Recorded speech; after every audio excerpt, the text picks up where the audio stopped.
All right, so we are gathered here today at a time where innovation is not just a buzzword, right? It's a driving force that's reshaping organizations, industries, and the very way we live our lives. Innovation is not just an abstract concept, right? It is supposed to be lived, led, and executed in organizations as well as in our daily practices. True innovation, when we talk about innovation, to truly embrace this innovation, it has to be a culture within an organization. It cannot be a one-time event, right? When I say it has to be a culture within an organization, I mean the employees of that organization have to feel empowered. They have to feel empowered to think creatively, to think differently, think out of the box, and challenge the status quo. Right? So this is for all of you. You need to, just because things have been moving in a particular direction, they are being done in a particular way today, not necessary that that's the best way to do things. Do challenge the status quo. So when people feel empowered to challenge the status quo and reimagine ways, different ways of doing things, that's where true innovation lies, right? Also, when we say, when we think about innovation, it's not just about new products, flashy ideas, technological advancements. It is that, but it's not limited to that, right? True innovation is when you create value for your customers, for your employees, for your shareholders, and for the community at large. That's where true innovation lies. It's about solving real-world problems in ways that have never been done before. Right? So I'll just take an example here, an example of when smartphones came into the market. So when the smartphones came into the market initially, of course it's an old story, but the manufacturers did not really focus only on the hardware part, right? They focused also on creating an entire ecosystem around that hardware. So instead of just a mere handheld calling device, they made it a lifestyle product for people, right? That's what is innovation. They made it a lifestyle product in a way that, they created an ecosystem of music, apps, connectivity, so it was a complete product that's seamlessly integrated in the lives of people.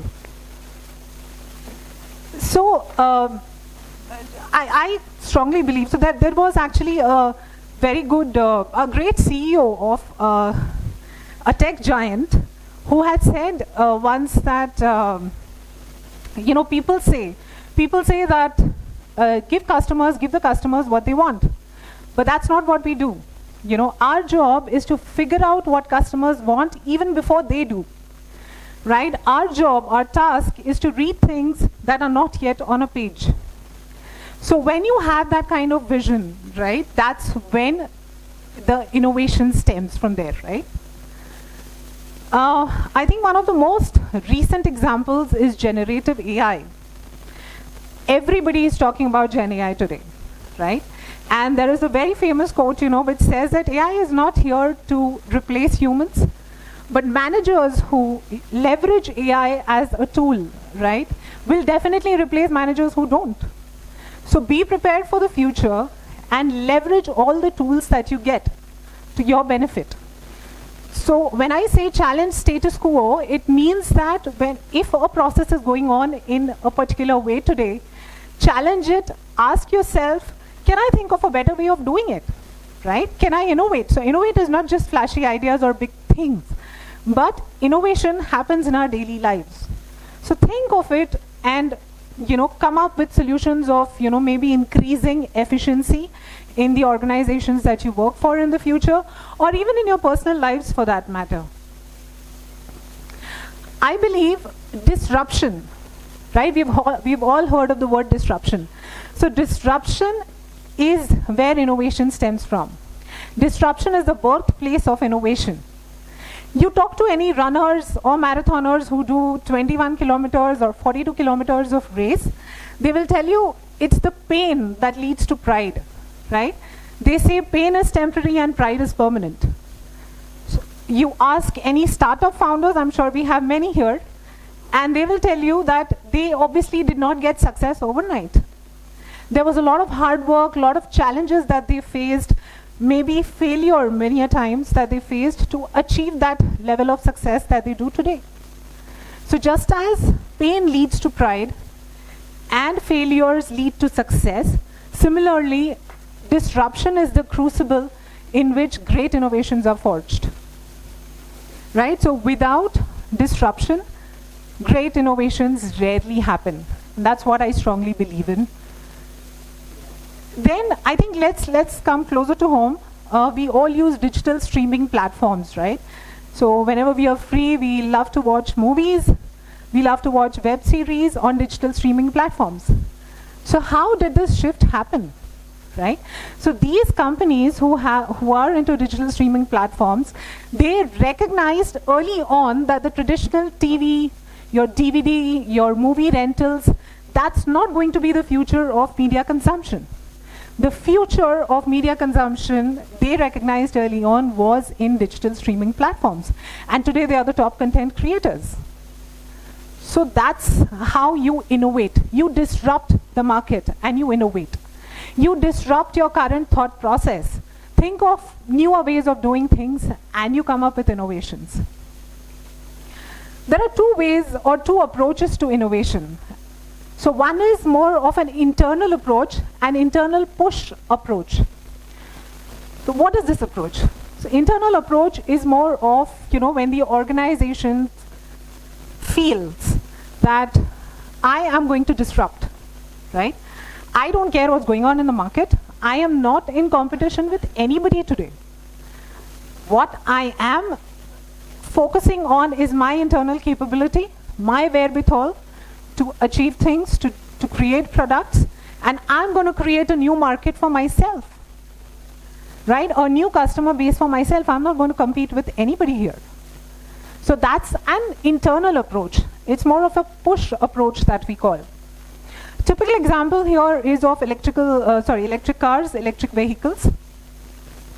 So they set out, the electric car manufacturers, the way they have disrupted the automobile industry. They have actually revolutionized the automobile industry with its AI-driven technologies, right? They set out to disrupt the entire automobile industry by reimagining the role of energy, sustainability, and transportation in ways that have never been done before.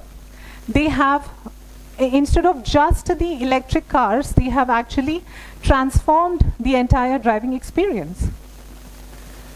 That's one example of the internal approach. The other approach that we are talking about here is more of an external driven approach. It's the pull approach. Now, what is this approach? External approach is when the organization feels,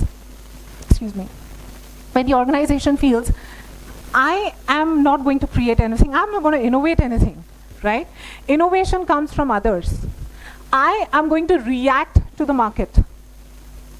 I'm going to react to what people want, right? That's the external approach. So I am not going to be a disruptor, but I am in the fear of being disrupted. Because of that fear, I'm going to come up with something which the customers need. A typical and a classic example here is beverage companies or carbonated drinks, right? So when there was an awareness among everyone that, about how sugar is harmful for health, that's when these companies came up with zero sugar options or healthier beverages for that matter, right? So that's more of being responsive to market, to all the market forces. So if the clients need something new, or if the client needs an updated version of something, you come up with it. So you don't innovate, but it's more of a market pull approach. So these are the two approaches. Of course, there are examples of companies who have beautifully and seamlessly blended both approaches, which is an internal approach as well as external approach. Now, another thing that I want to talk about today is, the innovations that have been done in our own country. Right? The first one, I believe, is UPI payments, the digital payments. I think it's just done wonders, right? It's a brilliant way to facilitate financial inclusion. You know, if people in the rural areas or in the most remote villages who did not have access to even the traditional banking systems, today are using digital payments seamlessly, right?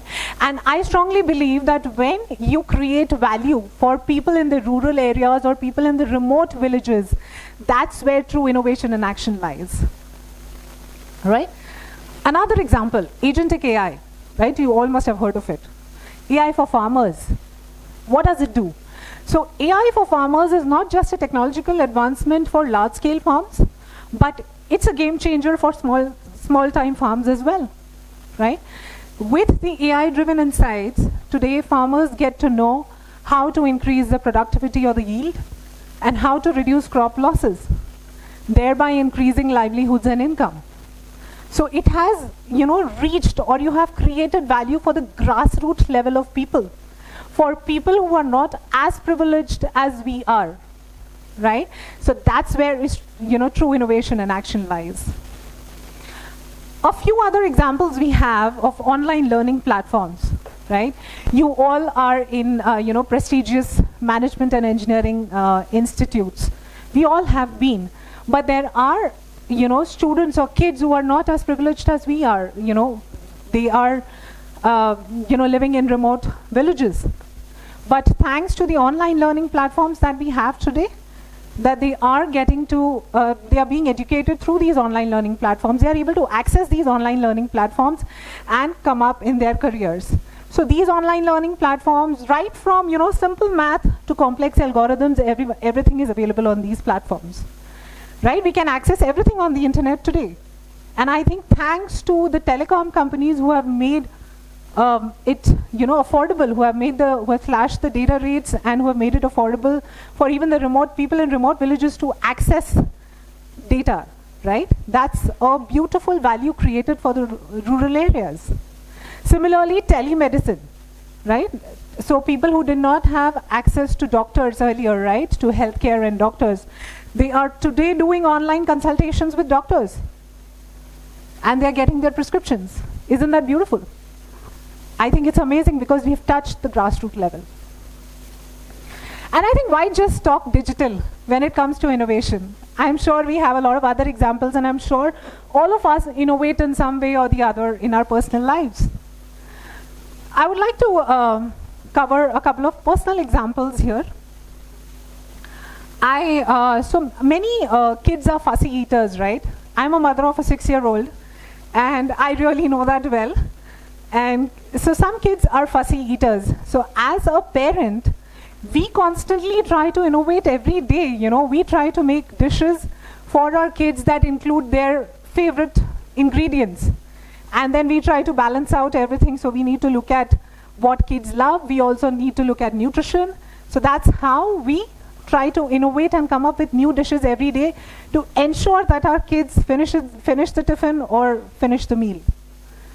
A very interesting example that I have for you today, as I said, I have a 6-year-old daughter. One day she came to me and she said, "Mama, I'm bored." I said, "Okay, it's good for kids to be bored, because I think once you get bored, that's where you innovate, right? You come up with something, you get some new ideas. So it's good, you know, please get bored." So she said, "Okay." So I said, "Why don't you draw something? You know, you love drawing, why don't you draw something?" And she said, "Yeah, Mama." So she got a A4 size paper, and she got a pencil and an eraser, and she said, "I'm going to draw with the eraser today." I said, "Girl, you use an eraser to erase and not to draw." She said, "No, Mama, I'm going to show you how to draw with an eraser." I said, "Okay, either there is something wrong with her or something wrong with me today." So, you know what she did? She took that A4 size paper, she sketched or shaded the entire paper, right? She shaded the entire paper with pencil, and then she took the eraser and she started creating designs with that eraser. What a beautiful way. I'm not sure if that was her original idea or she must have seen it on YouTube, not sure about that. But I think that was a wonderful, you know, way to innovate, right? And that's how you should empower people to innovate. I learned a very big lesson that day. that be it a toddler or a 5-6-year-old or any individual you come across, never underestimate the capability of that person, because you don't know where the next great innovation is going to come from, right? So, to conclude, don't consider disruption as an enemy. Disruption is not an obstacle at all, right? It just gives you a chance to innovate. Secondly, innovation is not a one-time event. It's not a destination, right? Just as they say, happiness is not a destination, right? It's a journey.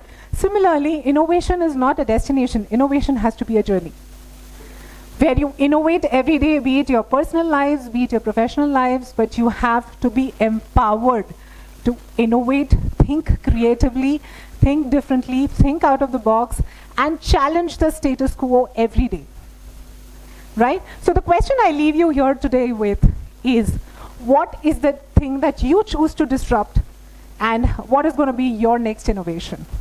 Thank you so much. It was a pleasure. Thank you.